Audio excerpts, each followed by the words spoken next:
Hi guys, well I'm out in my garden doing some work and I thought I'd give you a little bit of like a tour update of what I'm doing for some spring maintenance and also what I'm going to be planning for this year. So it's kind of like a starting off point of the garden 2023. Here is the entrance to my garden. This is my little unheated greenhouse. We're going to be finishing it and doing some renovations and I'll do a whole video all about that. But we'll go through the gate here. Collected all my pots and such. This is probably only about half of my pot collection, but I'm going to be organizing these because we do have to take everything out of my greenhouse so we can paint it and everything. And then I'm going to have to top up all these beds a little bit there. These are just some trees that did not make it over the winter. And then I found a big clump actually of stinging nettle that I'm going to grow. I love stinging nettle. I use it for teas. Two types of teas. My compost tea that I make for fertilizing the garden, as well as I just pick it and dry it and use it for homemade teas. In this bed, as you can see, I've already kind of topped it up and I'll be doing my first set of planting in it very shortly. This is sage. I don't think it survived the winter, but we'll wait and see. And then this here still needs to be redone. We're actually planning on taking these beds and extending them all the way down, so then this is all going to kind of get ripped up and fixed up with that. And these were all my mints. Mint can be notorious for taking over, but because it was raised up out of the soil, it might not have survived. This is my catnip that my cat has already been going over this year, so we'll see if it comes back. In this middle area here, I had a couple of raised beds here that I've torn up, and I had some boxes of potatoes. I'm just going to clean this all up and probably just put a bunch of pots here because we are going to have to probably fix these beds eventually, renovate the whole thing. We'll just wait on that. Cherry tree's looking really nice. No leaves on it yet. It's been a very cold spring.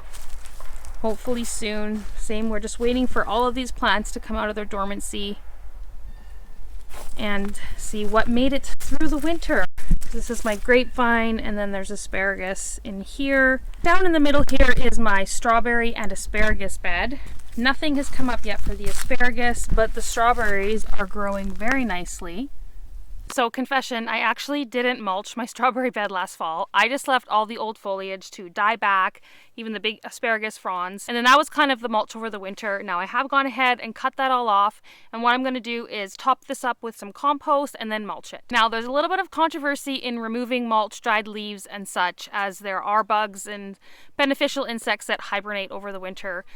Now it's kind of a balance. For me, my focus is having a healthy, good, growing strawberry bed. I'm not going to sacrifice that in order to help a few beneficial bugs. The purpose of my strawberry patch, it's for me to feed my family, so I'm going to do whatever is best for my strawberry patch. Then we have the raised beds here, which again are all just going to need to be topped up with some soil and planted. I do have some chives and oregano over here. Nothing has come up yet. So this is going to be their third year. I'm sure they're going to come up. We've just had a really cold spring and nothing's really come up. From the raised beds, we go over to the tulip beds over here, which this is where I'm going to be needing to clean up, mulch, and compost next. This is my lavender bush. I haven't really looked yet, but this will be its third year as well. I'm sure something will come back. The snow has just melted. You can see there's lots of patches still, but it's melted off the garden enough that it's time we're going to be adding a bunch of compost to all this. I left the old foliage in. Just going to add a bunch of compost and then we're going to till it in with this bad boy. Except for over here, because this is the garlic. We planted this garlic in the fall. I did a video about it and we mulched it with the straw. Again, this is more controversy with the mulch. A lot of people say don't remove the mulch, it'll poke through. But what I have found that works best for me is at this time of the year is removing the mulch, because it will thaw quicker. If you left the mulch on, that ground's still frozen underneath for a lot longer. So what I do is I remove the mulch, I'll let it warm up the soil, they can start to sprout. Garlic can handle a bit of the cold temperatures, it's fine. And then once stuff starts to come through, I will put the mulch back over the soil. I'm going to leave these trellises here. I'm going to cut down all the old cucumber vines and we will get that all kind of topped up with compost and tilled in as well. And I'm thinking I'm going to plant my tomatoes here so I can trellis them this summer. Now, I know there's a lot of controversy when it comes to till or no till, and I don't even want to say controversy. Let's just say there's a lot of passionate people Again, I just like to say, well, do what works best for you. I totally see the sides of no-till and all the benefits that it comes across, and we potentially are working towards that to do one day. But what works best for us with what we have and our abilities is just to till this all in. It produces lots, and my goal is to produce a lot of food for my family, so I'm just going to do what works for now. That's where we had the Three Sisters garden last year. We're actually not going to worry about any of this area this year. We are going to be, here's the old potato bed, we're going to be expanding all of this area.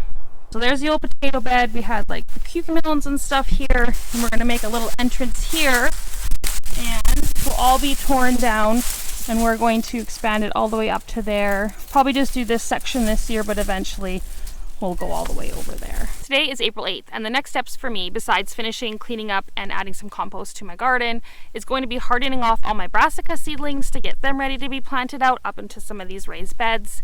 I'm also going to be planting some seeds directly in the garden because I want to start really utilizing it in the next couple of weeks. Don't forget to subscribe so you won't miss those videos, and if you want to see us last year in April planting our potatoes, check out this video.